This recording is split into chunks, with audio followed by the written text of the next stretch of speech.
गवार बहू चलाएगी ससुराल। एक छोटे से शहर में सुनील अपनी माँ कमला के साथ रहता था। सुनील एक समझदार और पढ़ा लिखा लड़का था। उसकी माँ कमला एक घरेलू सोच वाली महिला थी। सुनील की इच्छा थी कि वो एक मॉडर्न लड़की से शादी करे जो कि नौकरी भी कर सके, लेकिन कमला उसकी सोच से बिल्कुल अलग एक घर संभालने वाली और मर्यादा में रहने वाली बहू चाहती थी। बेटा सुनील, तुम्हारी शादी की उम्र निकलती जा रही है। तुम अब बस जल्दी से शादी कर लो ताकि मैं भी चैन से आराम कर सकूं। ठीक है माँ, लेकिन मैं एक ऐसी लड़की से शादी करना चाहता हूँ जो नौकरी करती हो और अपने करियर में सफल हो। जब ऐसी लड़की मिल जाएगी तो मैं शादी कर लूँगा। क्या कहा तुमने बेटे? अरे बहू का काम घर संभालना होता है, ना कि बाहर काम करना। मेरे घर में वही आएगी जो मुझे पसंद होगी, और मुझे कमाओ बहू बिल्कुल नहीं चाहिए। अरे माँ, अब ज़माना बदल गया है। अब लड़कियां भी अपने करियर में सफल होना चाहती है, और अच्छा ही है ना कि आपकी बहू कमाए। मैं और वो दोनों कमाएंगे और घर को अच्छे से चलाएंगे। मॉडर्न लड़की, दिमाग खराब हो गया है क्या तेरा सुनील? जानता भी है मॉडर्न लड़की जब नौकरी करके घर में पैसा लाती है तो समाज वाले क्या कहते हैं? मुझे जमाने भर से यही ताना मिलेगा कि हम बहू की कमाई खा रहे हैं। माँ, शादी मुझे करनी है, समाज को नहीं। और मैं शादी एक मॉडर्न लड़की से ही करूंगा बस। मैं इस घर में बहू बनाकर किसी मॉडर्न लड़की को नहीं, बल्कि गांव की भोली भाली लड़की को लाऊंगी जो मेरी घर की मर्यादाओं का पालन करने वाली हो, और इस घर में वही होगा जो मैं कहूंगी। अगले दिन कमला मंदिर में बैठी भगवान से प्रार्थना कर रही होती है। हे प्रभु, हे दीनानाथ, मेरे बेटे को सद्बुद्धि दो ताकि उसको मेरी बात समझ में आए और वो मेरी मनपसंद लड़की से ही शादी करे, वरना मैं तो किसी को मुंह दिखाने लायक भी नहीं रह जाऊंगी समाज में। कमला अपने घर आती है, जहां सुनील अपनी माँ से कहता है, माँ जल्दी से मेरा टिफिन दे दो, नहीं तो मुझे देर हो जाएगी। ये क्या माँ, सुबह से ही आपने मुंह लटका रखा है? बेटा, मैं भी एक गृहस्थ महिला हूं, तो क्या समाज में मेरा कोई वजूद नहीं है?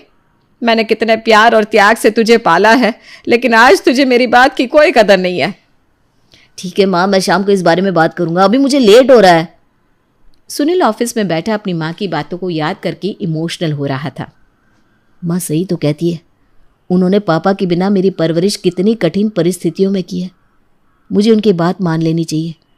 वैसे भी उनके सपने से ज़्यादा बड़ा मेरे लिए कुछ भी नहीं है।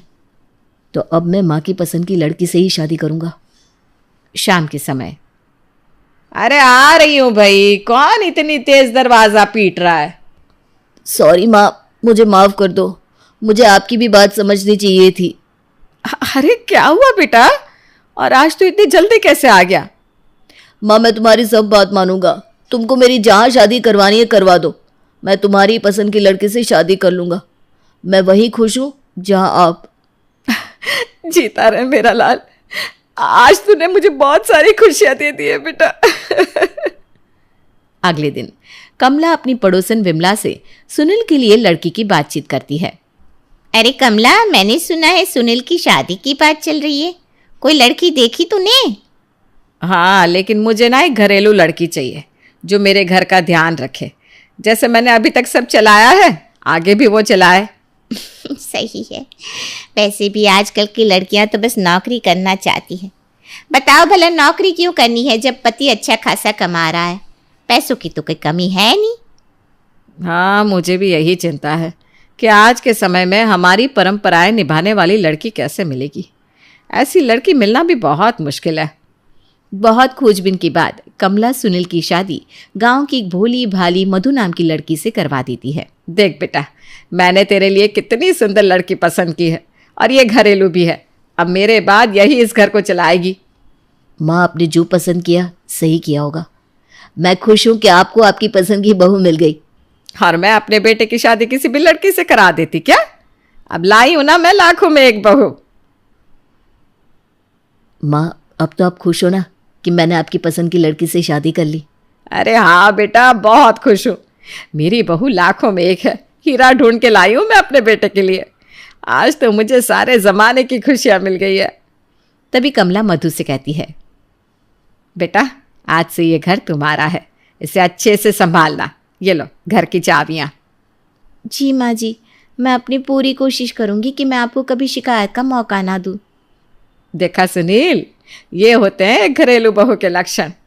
मुझे बस ऐसी ही बहू चाहिए थी। मैं तो अब गंगा नहा ली। जी माँ, आपकी खुशी में ही मैं खुश हूँ। अब मधु अपने ससुराल में आराम से रहने लगती है और ससुराल का सारा काम संभाल लेती है। माँ मैं सब संभाल लूँगी, आप जाइए आराम करिए। बहू के होते हुए भला आपको काम करने की क्या ज़रूरत है?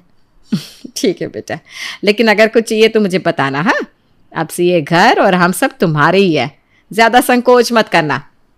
ठीक है माँ जी, मुझे कुछ चाहिए होगा तो बता दूंगी। देखा, यही होती है संस्कारी बहू। अगर मैं बेटे की सुनती तो वो ले आता मटकने वाली मॉडर्न बहू। वो थोड़ी ना करती मेरी इतनी सेवा। सही किया मैंने जो मधु को अपनी घर की बहू बना लिया। अब मेरा बुढ़ापा आराम से बीत जाएगा। सुनील की शादी के बाद कुछ समय तक तो सब कुछ ठीक चलता रहता है, लेकिन धीरे धीरे मधु और कमला के बीच में टकराव होने लगता है। माँ जी, अब सारा दिन घर में खाली बैठी रहती हूँ, आप भी कुछ काम कर लिया करो। सारा काम मुझसे अकेले से नहीं संभलता। और इतना खाली कोई इंसान कैसे बैठ सकता है? बैठ बैठ के थक नहीं जाते हो आप? थोड़ा हिल लिया करो। क्या कहा? मुझे काम सिखा रही हो? तुम अपना काम करो, मुझे मत सिखाओ। अरे मेरा वो मतलब नहीं था। मैं ये सोच रही थी कि हम साथ में काम करें तो अच्छा रहेगा ना, काम जल्दी निपटेगा। चलिए माँ जी, साथ में खाना बनाते हैं।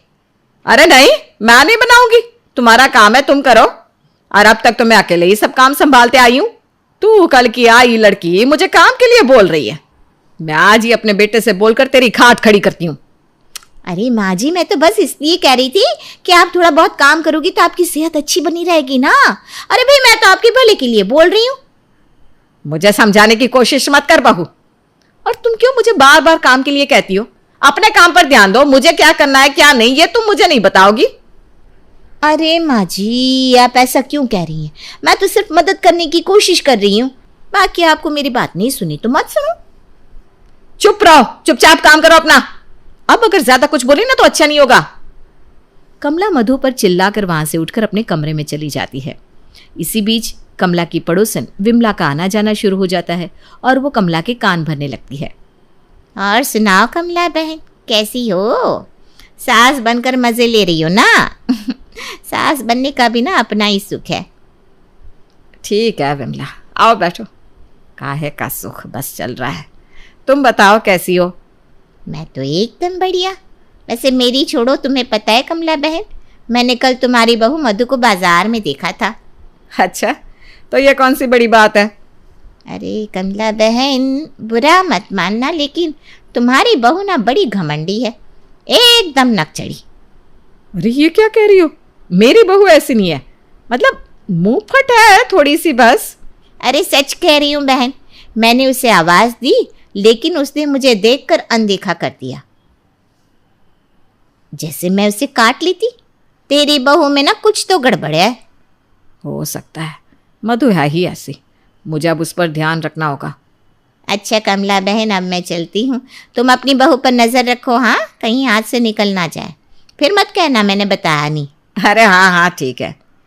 विमला की बातें सुनकर कमला मधु पर संदेह करने लगती है और उन दोनों के बीच दूरियां और बढ़ने लगती है। तभी उसकी दूसरी पड़ोसन सीमा उससे मिलने आती है। अरे बहू, मौसम आजकल थोड़ा ठीक है तो अचार बनाकर डाल दे। अरे माँ जी, ये छोटे मोटे काम तो आप ही कर लिया करो। ए, तू मेरी सास है या मैं तेरी सास हूं? माँ जी, मैं तो बस अचार के लिए कह रही थी। आज तो पानी सर से ऊपर चला गया है। आज तुझे सबक सिखा कर रहूंगी। दोनों की बहस होने लगती है। इतने में सुनील भी अपने काम से वापस आ जाता है और दोनों को लड़ते हुए देखकर कहता है, अरे क्या हुआ? आप दोनों ऐसे लड़ क्यों रही हो? क्या बात है? अजी कुछ नहीं, आप आराम से जाओ, नहा धो लो। ये हम सास बहू के बीच की बात है, हम खुद देख लेंगे। अरे ऐसा कैसे? पहले तू अपनी बीवी की करतूत तो सुनता जा। तेरी बीवी तेरे पीठ पीछे क्या क्या बोलती है मुझे। मधु, ये सब क्या चल रहा है? और माँ ये सब क्या कह रही है? ऐसा तुमने क्या कहा माँ को? अब चला ना अपनी कैची जैसी जुबान। अब तेरे मुंह में कौन सी दही जम गई है जो आवाज नहीं निकल रही? माँ जी तो बस बात का बतंगड़ बना रही है, ऐसा कुछ भी नहीं हुआ जैसा माँ जी आपको बता रही हैं। अच्छा माँ, तुम ही बताओ बात क्या है, हुआ क्या है? अरे ये कल की आई लड़की मुझे काम करने के लिए बोलती है। ऐसा कुछ नहीं है जो माँ जी कह रही हैं। माँ जी की हेल्थ सही रहे इसीलिए मैंने उनको कहा कि थोड़ा एक्सरसाइज करे ताकि वो फिट रहे, लेकिन उन्हें तो सब गलत ही लगता है। गलती मेरी है, मुझे माँ जी के लिए अच्छा सोचना ही नहीं चाहिए था। अच्छा ठीक है माँ, मधु आपके भले के लिए ही तो कह रही है, आप उसकी बात मान क्यों नहीं लेती? ये लो, अब मेरा बेटा भी अपनी बीवी की जुबान बोल रहा है। बस यही देखना बाकी रह गया था।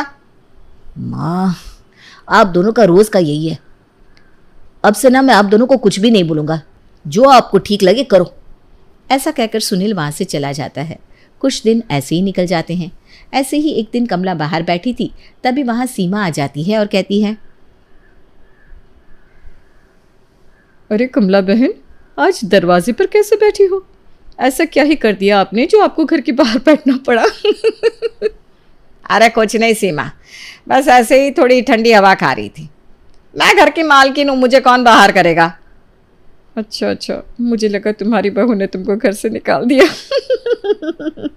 अरे नहीं, ऐसा कुछ भी नहीं है। मेरी बहू तो बहुत आज्ञाकारी है। मेरी बहू घर में ही रहती है और मेरा कहा सब मानती है। आखिर मेरी पसंद की बहू है। हाँ हाँ बहन, मैं तो मजाक कर रही थी। सीमा अपने गले में पहना हार कमला को दिखाने के लिए उसको बार बार सही कर रही थी। अरे वाह सीमा, तुम्हारा हार तो बहुत सुंदर है।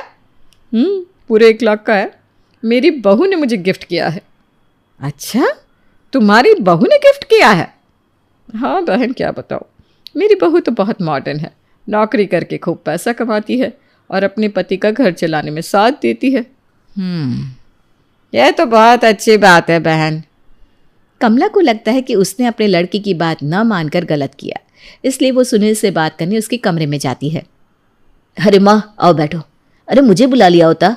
अरे नहीं बेटा, मुझे ना तुमसे बहू के बारे में बात करनी है। कहो माँ। बेटा, आजकल पता नहीं बहू को क्या हुआ है, किसी काम में उसका मन ही नहीं, उल्टा मुझसे काम करवाने को कहती रहती है। माँ, मधु आपकी पसंद की है तो ये सब अब आप ही संभालो। वैसे भी मुझे ऑफिस की बहुत टेंशन रहती है। बेटा, लगता है मैंने तेरी बात ना मानकर गलती की है। मुझे तेरी पसंद से ही शादी करनी चाहिए थी। शायद मॉडर्न और पढ़ी लिखी बहू होती तो ये सब ना होता, और वो नौकरी करके घर चलाने में भी तेरी मदद करती। माँ, ये सच है, लेकिन अब इन बातों का कोई फ़ायदा नहीं। हाँ सही कहा बेटा, अब कोई फ़ायदा नहीं। चल तू सो जा, मैं अभी सोने जाती हूँ। ठीक है माँ। कमला मधु को लेकर परेशान होती है और दूसरी तरफ जैसे जैसे समय बीतता है विमला का गॉसिप करना जारी रहता है। कमला, तेरी बहू तो बहुत चालाक है। उसने मुझे बाजार में फिर से अनदेखा कर दिया। अरे वो ऐसा कैसे कर सकती है? मैंने सुनील से बात भी की थी, लेकिन उसने मेरी बात ही नहीं सुनी। हाँ कमला बहन, मुझे लगता है सुनील को भी उसने तुम्हारे खिलाफ भड़काया होगा। तुम अपने आप को समझती क्या हो? इतना घमंड अच्छा नहीं है। क्या हुआ माँ जी, मैंने क्या किया ऐसा? तुमने बाजार में विमला को अनदेखा किया और सुनील को मेरे खिलाफ भड़काया। नहीं तो माँ जी, आपको कोई गलतफहमी हुई है, मैं ऐसा क्यों करूंगी? अरे झूठ तो मत बोल तू। झूठ? माँ जी, मैं झूठी तो नहीं हूं ना। ऐसा क्यों बोल रही है आप मुझे? मुझे इसे सबक सिखाना ही होगा। माँ जी, मैं बिल्कुल सच कह रही हूँ। चुप, बिल्कुल चुप। आज से तुम्हें सारे काम अकेले ही करने होंगे। मैं किसी काम में तुम्हारी कोई मदद नहीं करूंगी। अब मधु पूरा दिन घर के कामों में व्यस्त रहने लगी और एक दिन जब कमला किचन में थी तो मधु उसके पास बात करने गई। माँ जी, हुआ क्या है? आप मुझसे इतनी नाराज क्यों हैं? कुछ नहीं, तुम अपना काम करो। माँ जी, अगर मैंने कुछ गलत किया है तो मुझे बता दीजिए, मैं सुधारने की कोशिश करूंगी। लगता है मधु सच में सुधरना चाहती है। माँ जी, मैं सच में आपकी मदद करना चाहती हूँ। हम सब साथ मिलकर इस घर को संभाल सकते हैं। चलो ठीक है, हम साथ में काम करते हैं बस। जी माँ जी। अब जैसे जैसे समय बीतता है मधु और कमला एक दूसरे को बेहतर समझने लगती हैं और उनके बीच सुलह की शुरुआत होती है। बहू, तुम्हारे बिना ये घर अधूरा है। माँ जी, आप मेरे लिए मेरी माँ जैसी हैं और मैं आपको ऐसे नाराज़ नहीं देख सकती। माँ और मधु, आप दोनों को ऐसे साथ देकर मुझे बहुत खुशी हुई। हाँ बेटा, परिवार का मतलब ही साथ रहना होता है। अब हम सब एक साथ रहेंगे और खुशहाल जीवन जिएंगे। जी माँ जी।